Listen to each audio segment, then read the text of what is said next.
Hi, I am Claire Young. I'm an English teacher and EIS member based in Edinburgh. I'm afraid my teaching timetable means that I haven't been able to join this session in person, and instead here I am in my garden, which is the easiest place to film, just to put together some thoughts on the difference that the EIS wellbeing professional learning has made to me over the past year or so.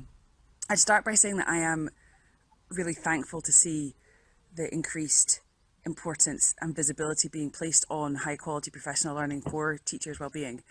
It's an area of practice that I have been passionate about for most of my career. I'm now 12 years into teaching, and I have seen a real shift in the opportunities available to actually really embed this and take seriously the skills that we can build, the strengths that we can recognise, and the work that we can do collectively on what can sometimes be a very nebulous theme that is spoken about more than it is acted on.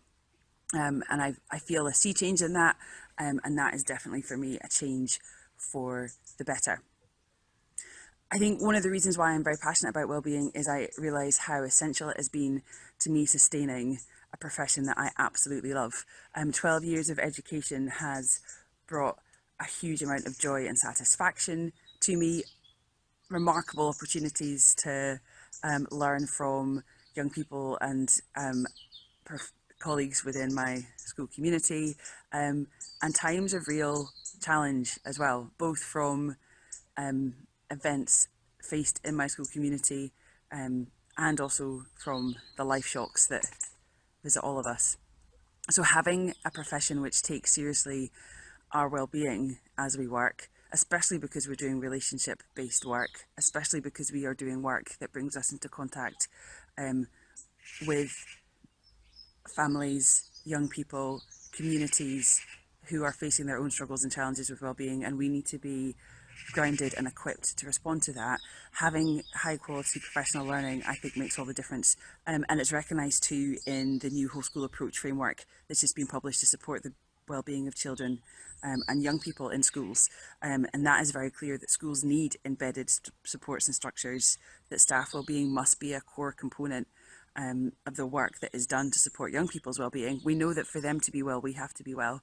We also know that for them to learn well, we have to be well. And that involves a real skill and knowledge around how we both support our own well-being and our colleagues' needs.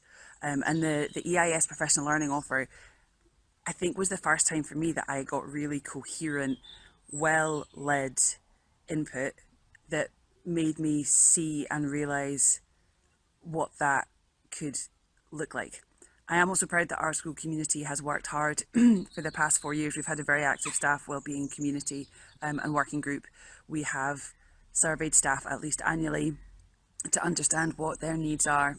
We have focused on open dialogue and serious action planning around challenges of workload, of workplace relationships and other workplace stressors, as well as looking at how we promote staff well-being in terms of forming and maintaining healthy habits, and the more personal individual work of what actually keeps us well through the different seasons of life and the different times that we travel through.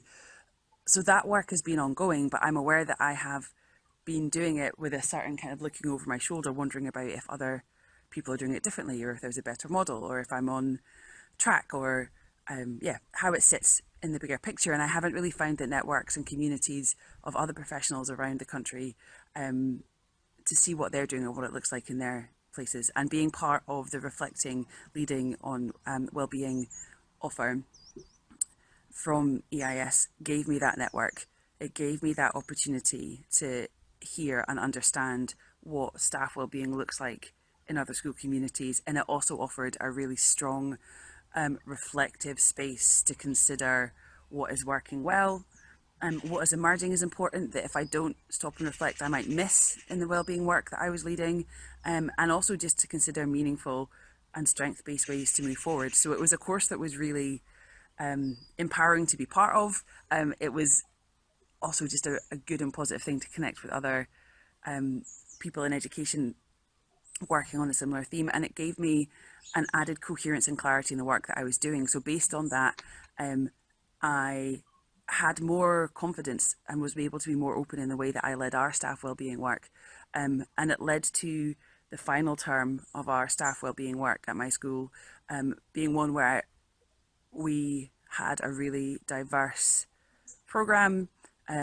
We offered a range of different activities and approaches to suit different needs. And I think my confidence in having that kind of openness and really empowering others to lead was partly due to that experience within the reflective group. I have also benefited from the Our Wellbeing Matters programme and its individual sessions exploring things like nature connection, the power of art and doodling, the importance of journaling, and building those individual habits, being able to attend sessions that resonate with you. They've helped me to reconnect with well-being habits that I've maybe kind of lost track of in the busy day. They've helped me to reconnect with and discover new things, and they've added kind of little pockets of calm and things that I can add through my working day and through my weekends that actually help to sustain me and help me to arrive in a place where I can take in the good from the work that I'm doing, and also I can arrive in a kind of more grounded and calm spot because I am in a better connection with myself. So both in the work that has been done to support the structural whole school level wellbeing work led by staff, and also in the work being done to support individuals in building the right framework and the right practices and the right habits for what wellbeing looks like. I think the EIS has come up with a really strong model, and it's one that I think will be more and more necessary for us in the teaching profession as we continue to be in a profession which the nation holds huge ambitions for, quite rightly. But for us to be able to deliver transformational learning experiences, our wellbeing has to be kept at the centre of what we do. Thank you. Go well. Hi, it's Joanne Thompson here from Scottish Borders, and I'm the Health and Wellbeing Support Officer for Schools on secondment at the moment. I think last year was really challenging for a lot of staff. Online teaching caused many to struggle. I think this unknown, the staff were overwhelmed and people were scared to express how unknown it was to be doing teaching online and learning online. I think the ICT was pretty good for us in Scottish Borders because all the pupils had iPads and the teachers had iPads rollout. We had a thing called Inspire Learning, and we had teachers in the school that were trained to support teachers like myself who perhaps were less skilled than others. And thanks to them, I'm now an Apple teacher. I think wellbeing took on a new meaning for everybody. There was a lot of stress. There was working parents at home using multiple or sharing devices with their young people who were also pupils.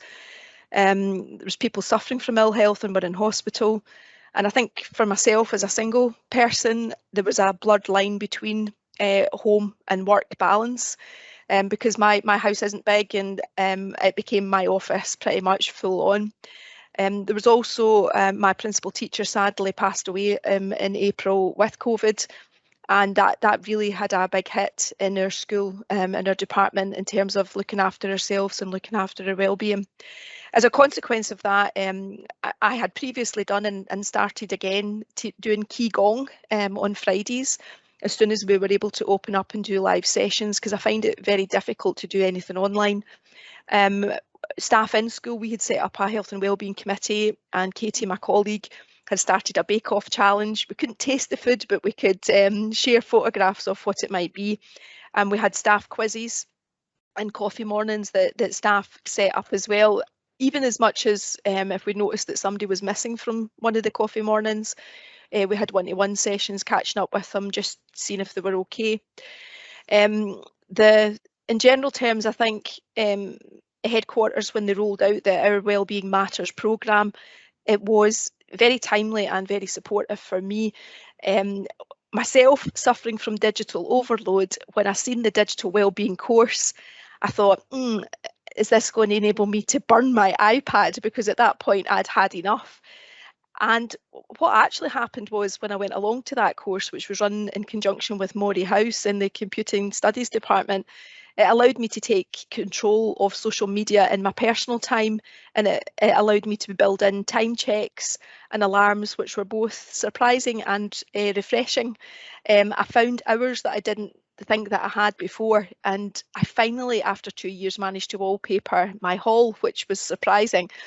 But I have to say that the best course that I did in the Wellbeing Matters was the EIS Self-Care as a sort of self-defence course. This radically educated me as to the boundaries that I was setting for activities to protect my time and energy. I think understanding that capitalism undervalues the care and emotional work which we do as teachers, like NHS staff, like social care workers, and that burnout comes from intensive productivity and institutionalised inequality with this systemic silencing where overwork is normalised really gave me a wake-up call. And ultimately for me, my reflection on it all was that staff need self-care. They need self-advocacy skills for themselves to say, I can't continue to keep doing extra, can't do more. And they need self-empowerment as well as mental health support going forward.